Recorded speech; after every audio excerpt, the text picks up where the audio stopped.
오늘 은혜 받으실 하나님 말씀은 사도행전 4장 12절 본문으로 구원을 얻을 만한 이름, 구원을 얻을 만한 이름이라는 제목으로 하나님 말씀 전합니다. 사도행전은 성령행전이라고 부를 수도 있습니다. 사도행전 그 이전에는 예수님 사역하실 때 성령에 이끌리어 라고 잠깐 이렇게 성령님에 대해서 잠깐 나왔지만, 그러나 예수님께서 이제 승천하시면서 500여 명이 지켜보는 데서 이렇게 승천하실 때 예수님이 그들에게 마지막으로 말씀하신 것이, 이제 너희는 몇 날이 못되어 아버지의 약속하신 성령을 기다리라. 아버지께서 약속하신 성령을 기다리라. 그리고 500여 명이 보는 데서 승천하셨습니다. 예수님이 승천하시고 제자들은 베드로의 인도하에 마가의 다락방에 모여서 기도했죠.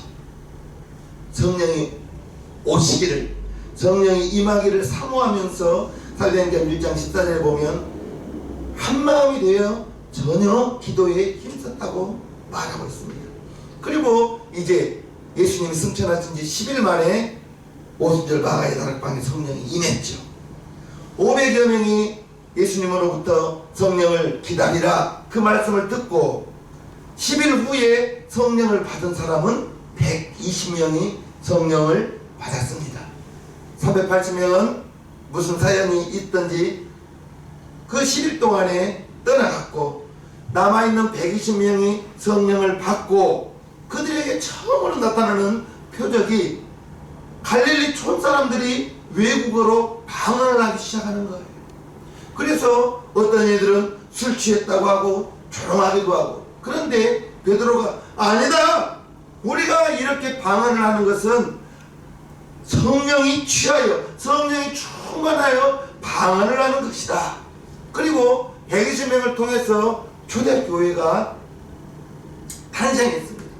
초대교회가 탄생하면서 예수님이 행하였던 그러한 기적들을 요한복음 12장에 보면, 나를 믿는 자는 내가 하는 일 너희도 할 것이요 그보다 큰 것도 아니니, 그 말씀이 이제 예수님께서 병자를 일으키고 죽은 자를 살리셨는데, 승천하신 후에 예수님의 제자들이 성령을 받고 지난주에 40여 년 동안 나면서부터 안진병이 되었던 사람이 베드로와 요한이 성전에 들어갈 때 그 사람을 눈여겨보다가 무엇을 얻을까 돈을 구걸할 때 베드로가 안진병에게 내게 은과 금은 없지만 내게 있는 것을 너에게 줄게, 나사렛 예수 이름으로 일어나라 하면서 손목을 잡고 일으켰을 때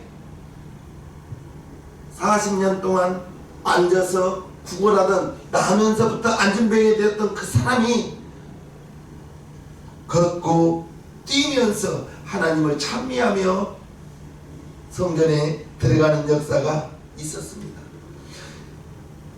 예수님께서 승천하시면서 제자들에게 했던 말, 예루살렘을 떠나지 말고 아버지의 약속하신 것을 기다리라, 기다리라. 그리고 이제 성령을 받고 제자들은 마가의 다락방에 있을 수가 없었어요. 나갔습니다. 나가서 너희들이 죽인 예수가 하나님의 아들이라고 베드로가 전할 때, 설교할 때, 120명의 초대교인들이 나가서 전할 때, 베드로가 전하니까 처음에 설교할 때 몇 명이 예수님 영접했어요? 3,000명이 영접했어요. 3,000명이 영접하고, 베드로가 두 번째 설교하고 너희들이 죽인 예수가 하나님의 아들이라고, 너희가 회개하고 예수 그리스도 이름으로 침례를 받고 성령을 선물로 받으라 설교했을 때, 그 다음에는 5,000명의 사람들이 예수님을 영접하더라는 겁니다. 120명이 출발했습니다. 그리고 3,000명으로 5,000명으로 이렇게 기하급수적으로 초대교회가 성장을 하는 것을 사도행전을 통해서 볼 수가 있습니다. 사도행전은 다른 말로 성령 행전인 거예요.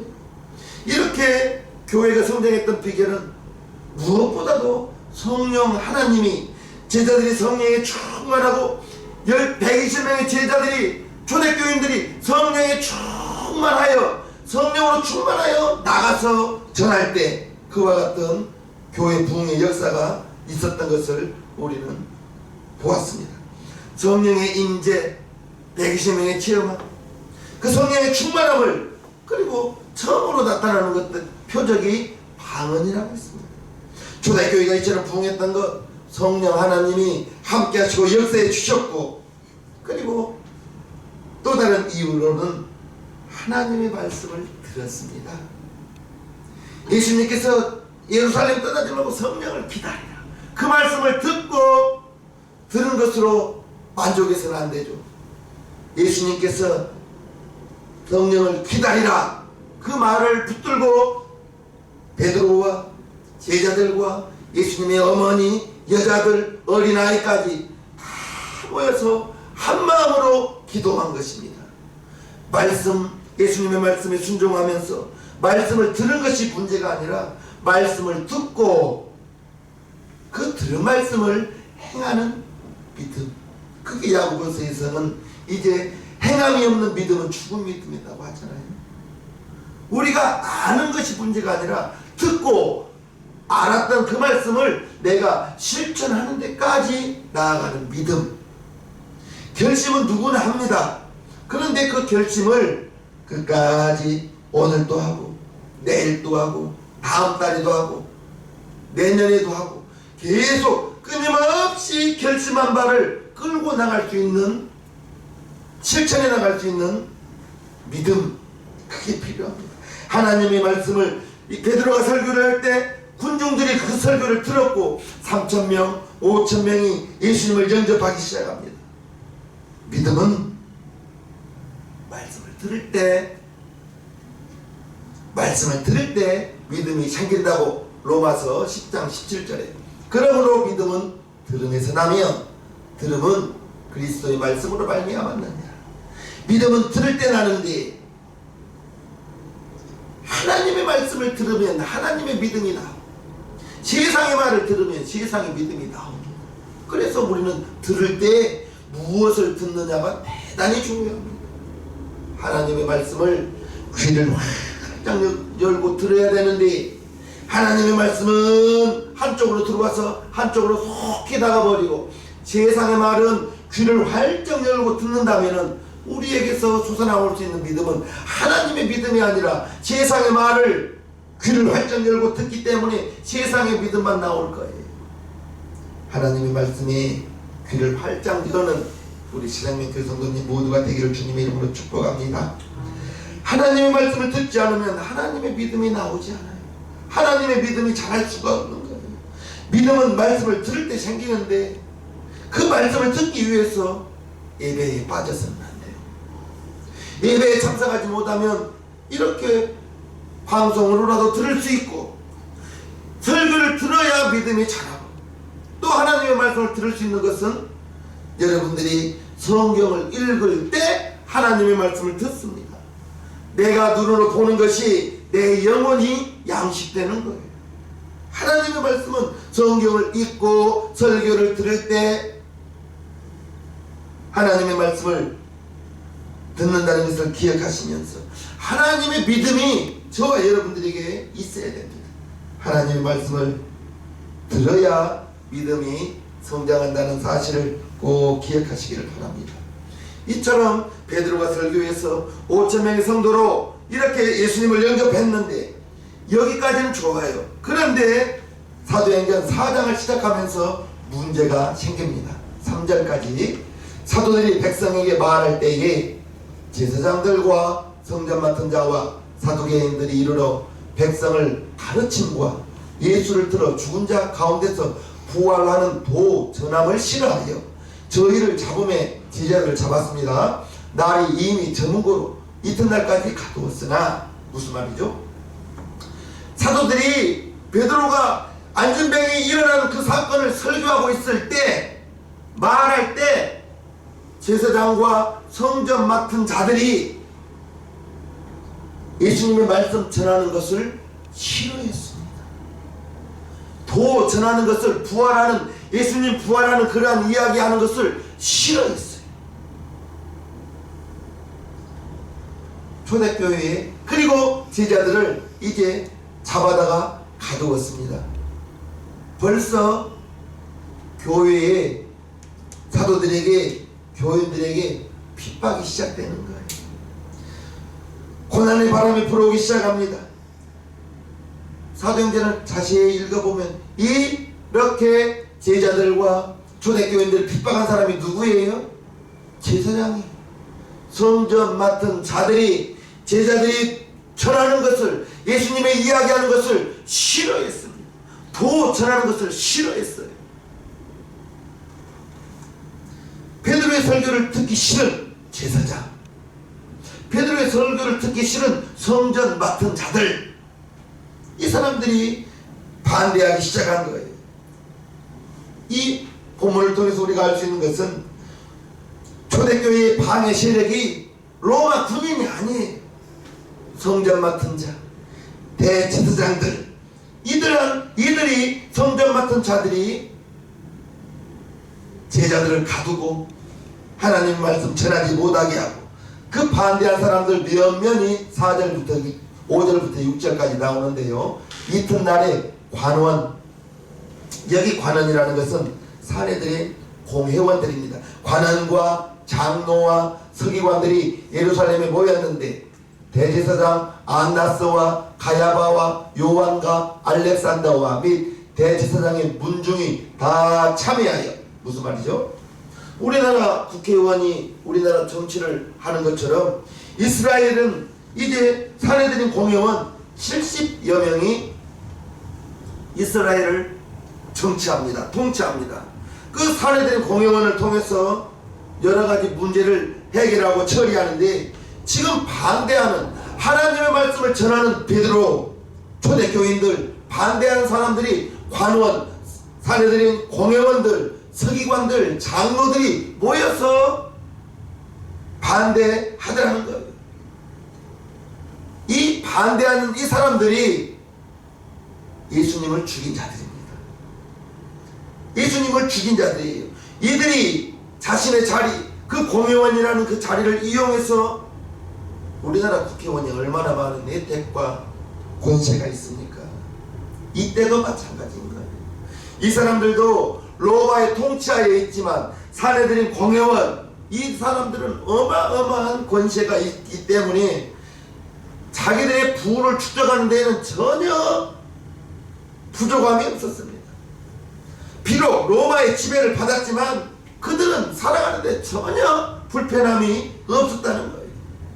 로마의 지배하에 고통당하고 있을 그때에 나사렛이라는 촌 동네에서 한 분이 나오는데 누가 나와요? 요셉의 아들 예수님이 나옵니다.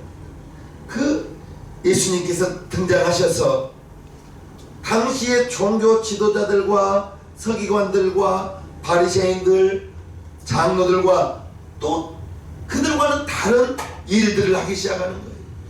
예수님은 낮고 천한 사람들을 위로해 주셨어요. 병든 자들은 고쳐주시고, 귀신 들린 자는 쫓아주시고, 마음이 상한 자는 위로하여 주시고, 상상도 할 수 없는 이적과 기적들이 예수님이 행하시는 거예요.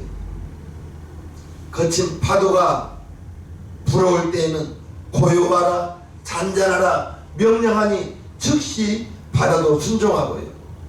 그리고 성전에 올라가서 성전을 다 뒤집어 엎으면서 종교 지도자들을 향하여 화 있을진저 외식하는 서기관과 바리새인들이여 하면서 그들의 잘못을 지적하고 꾸짖었습니다. 당시 종교 지도자들은 갈릴리 나사렛 촌동네에서 나온 이 예수님을 못마땅했죠. 못마땅하게 여겼습니다. 그들은 예수님이 메시아라는 사실을 모르고 십자가에 못 박아 죽여버렸던 거예요. 예수님이 십자가의 죽음으로 상황은 종료된 것으로 생각했는데 아니죠. 예수님이 장사된 지 3일 만에 죽은 자 가운데서 다시 살아나고 그래서 대제사장이 군졸들에게 말하기를 우리가 자고 있는 동안에 예수님의 제자들이 훔쳐갔다고 그렇게 소문 내라고 했습니다. 왜냐하면 죽은 자가 부활했다고 하니까 그럴 일이 없다고, 예수님의 제자들이 시체를 훔쳐갔다고 그렇게 소문 내라고 했던 거예요. 그리고 부활하신 예수님이 40일 동안에 제자들에게 11번 나타났습니다.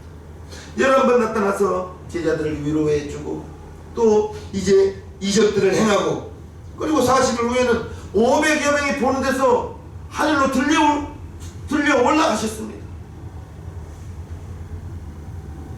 그것으로 끝나는 줄 알았는데 이제 예수님이 승천하신 그 소문, 열흘 후에는 마가의 다락방에 성령이 임하고 120명의 성령이 임하니까 그들이 가만히 있지 못하고 나가서 전하기를 시작하는데, 베드로가 한번 전할 때 3,000명이 회개하고 두 번째 설교할 때 5,000명이 회개하고, 어제는 이제 40년 동안 안전뱅이로 태어나면서부터 안전뱅이였는데 베드로가 들어가다가 요한과 함께 들어가다가 40여 년 안전뱅이를 일으키는 그러한 사건들이, 그러한 소식들이 계속 들려오는 것입니다.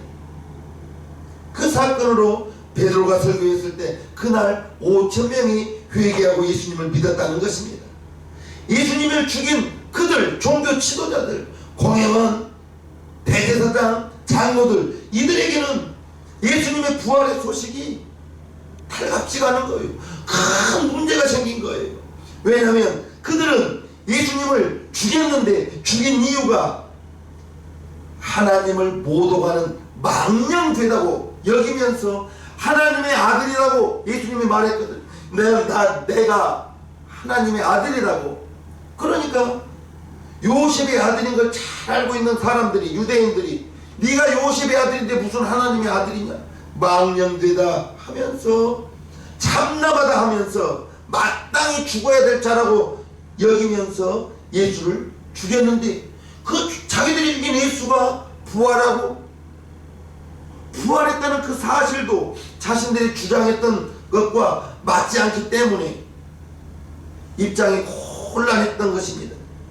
그래서 그들이 베드로와 요한을 잡아 가두고 다음날 신문을 합니다. 7절 보면요, 사도들을 가운데 세우고 묻되 너희가 무슨 권세와 네 이름으로 이 일을 행하였느냐, 이렇게 묻습니다.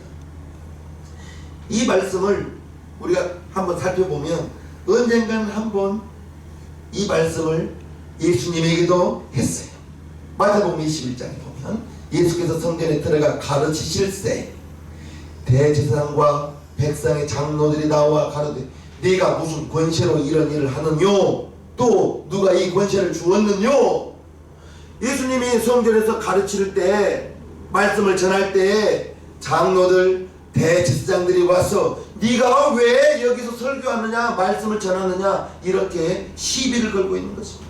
누가 이러한 권세를, 말하는 권세를 주었느냐 라고 따지는 것입니다. 우리가 알아야 될 것은 권세, 이렇게 권세라는 이 단어에는 두 가지가 권세가 있는데, 우리가 이 땅에 살아가면서 필요한 것은 물질이 필요하죠. 물질이 권세가 있습니다. 물질에 힘이 있다고 해요. 10,000원 가지고 편의점 가면 1,000원짜리 물건 10개를 사올 수 있는, 그건 물질의 권세잖아요. 또 무슨 권세가 있어요? 학문을 많이 배워서 지식이 많이 있으면 학문의 권세도 있는 것입니다. 높은 자리에 올라가면 국회의원 되보세요. 얼마나 권세가 있겠습니까? 이것은 땅의 권세, 육신의 권세예요. 하늘의 권세는 이제 하나님이 주신 권세. 하나님이 주신 권세는 믿음의 권세예요. 저와 여러분들은 하나님의 자녀의 권세가 있다는 걸 기억하시기를 바랍니다. 요한복음 1장 12절에 영접하는 자, 곧 그 이름을 믿는 자들에게는 하나님의 자녀가 되는 권세를 주셨으니, 예수님을 영접하고 예수님을 믿는 자는 예수님이 하나님의 아들이라는 것을 알고 믿고 고백하고, 예수님이 나를 위하여, 내 죄를 위하여, 나 때문에 나의 죄값으로, 죄의 싹은 사망인데 내가 마땅히 죽어야 되는데 예수님께서 나의 죄를 대신해서 십자가에서 죽어주셨다는 것을 알고 믿고 고백하면, 그것이 예수님을 믿는 자, 영접하는 자, 그것이 예수님을 믿는 자, 영접하는 것입니다. 그러면 그렇게 믿기만 하면, 영접하기만 하면 우리에게 무슨 권세가 있다고요? 하나님 자녀의 권세. 하나님 자녀의 권세, 아무렇게나 생각하지 마십시오. 하나님이 나의 아버지, 하나님이 여러분의 아버지가 된다는 것입니다. 하나님이 이웃집 아저씨가 아니에요. 하나님이 저와 여러분들의 아버지가 되었다는 그러한 사실을, 하나님 자녀의 권세를 알고 믿으시기를 주님의 이름으로 축복합니다. 그것은 하나님으로부터 받은 권세요.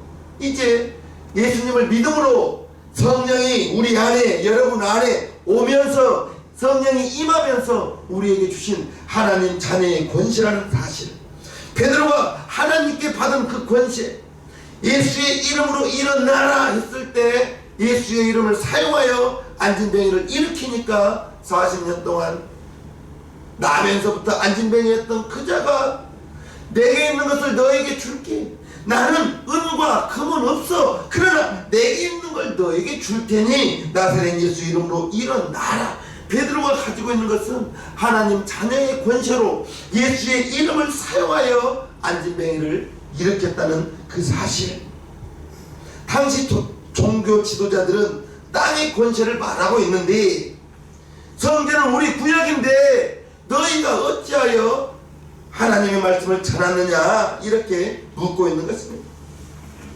그럴 때 베드로가 그 권세의 출처에 대해서 말하고 있습니다. 10절, 너희와 모든 이스라엘 백성들을 말라. 너희가 십자가에 못 박고 하나님의 죽은 자 가운데서 살리신 나사렛 예수 그리스도 이름으로 이 사람이 건강하게 되어 너희 앞에 섰느니라.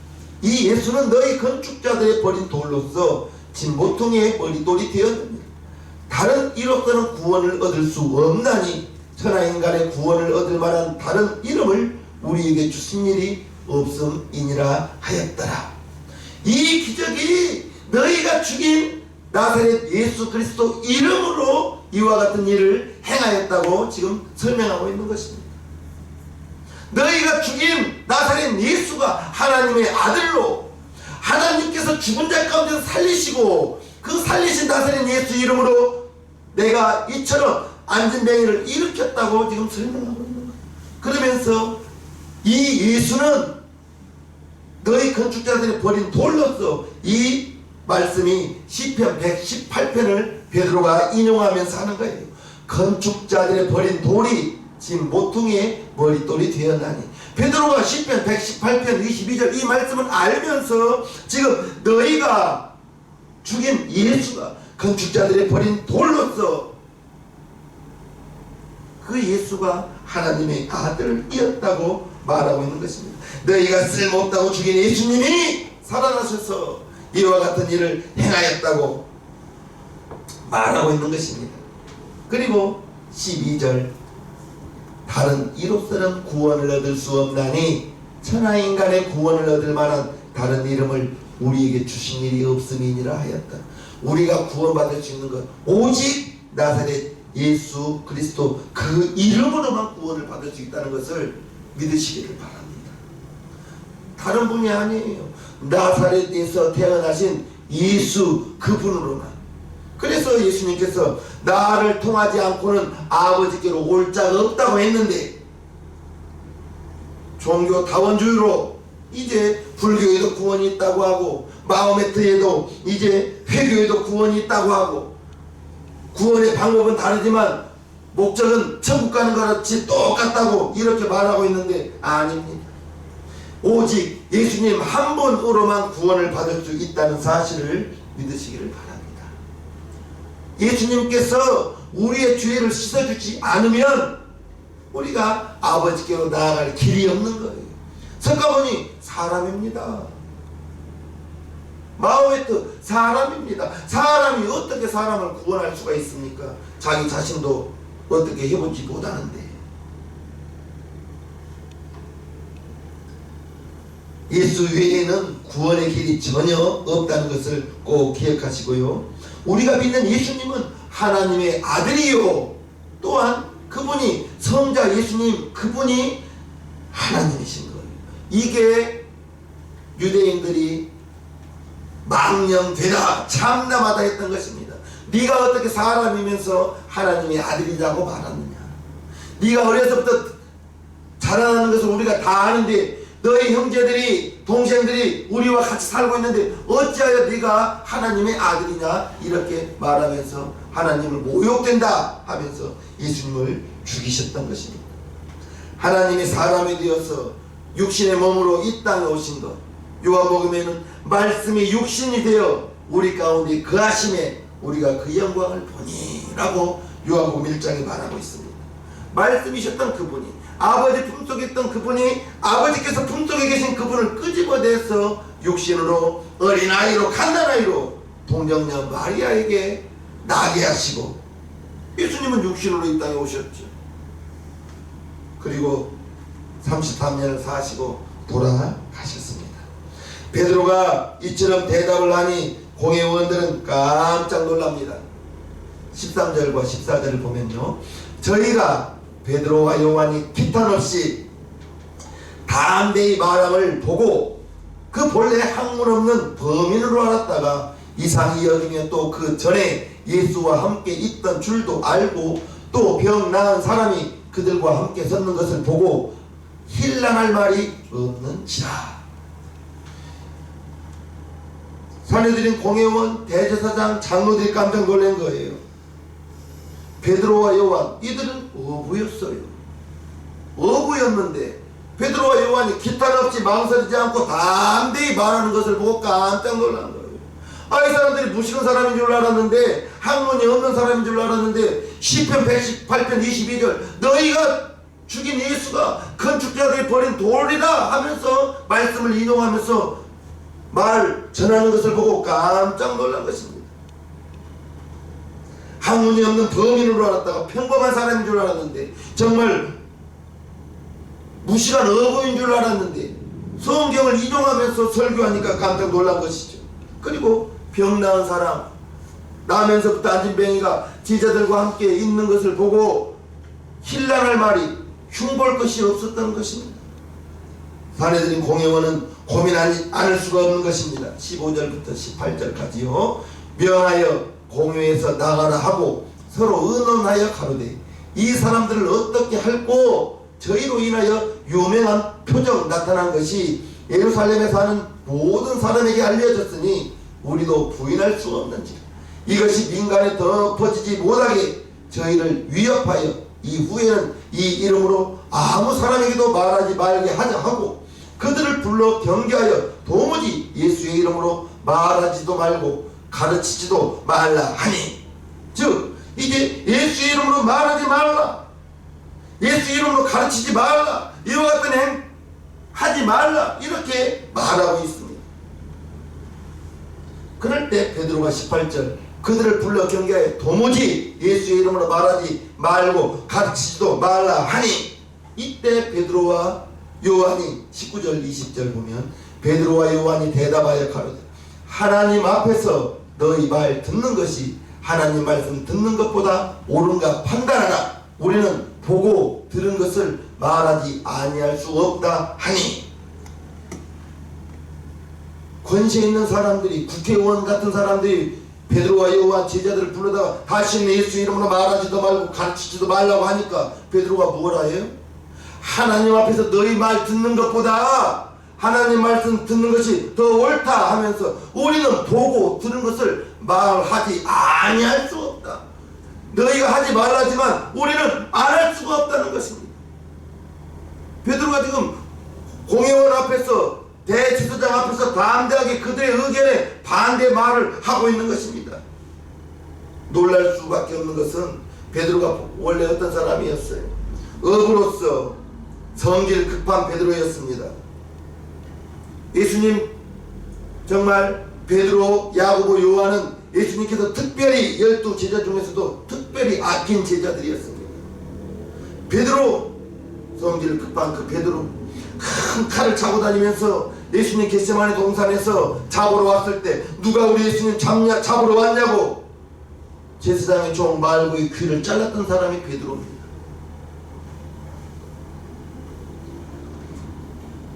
예수님께서 최후의 만찬을 하시면서 그리고 겟세마네 동산에 가시면서 오늘 밤 닭 울기 전 네가 3번 나를 부인하리라 이렇게 베드로에게 말하니까 내가 주와 함께 죽을지언정 주를 부인하지 않겠습니다. 그리고 다른 제자들도 우리도 부인하지 않겠습니다 라고 장담했습니다. 마태복음 26장을 보면요, 예수께서 가라사대 내가 진실로 내게 이르노니 오늘 밤 닭 울기 전에 네가 3번 나를 부인하리라.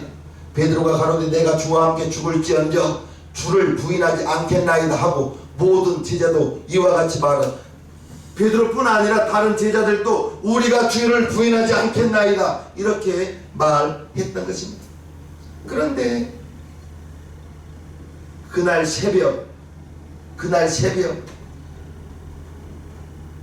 3번이나 부인한 것을 우리는 알고 있습니다. 혹시 군인이 와서 창을 들이밀면서 너 예수님 알지? 그렇게 위협하면서 예수님 아냐고 물어봤다면 하나밖에 없는 목숨이니까 그럴 수도 있겠다, 조금이나마 동정하겠지만 베드로에게 이 사람이 예수님과 함께 있었다고 말한 사람이 누구예요? 마태복음 26장 69절부터 보면요, 베드로가 바깥 뜰에 앉았더니 한 비자는 작은 여자아이라는 말입니다. 한 비자가 나와 가로되 너도 갈릴리 사람 예수와 함께 있었도다 하거늘 베드로가 모든 사람 앞에서 부인하여 가로되 나는 네 말하는 것이 무엇인지 알지 못하겠노라 하니 작은 여자아이가 당신도 예수님과 함께 있지 않았느냐? 라고 말하니까 모른다고 부인하고, 두 번째에는 맹세하고, 세 번째 모른다고 할 때에는 저주하면서 모른다고 3번이나 부인했던 베드로인 것을 우리는 압니다.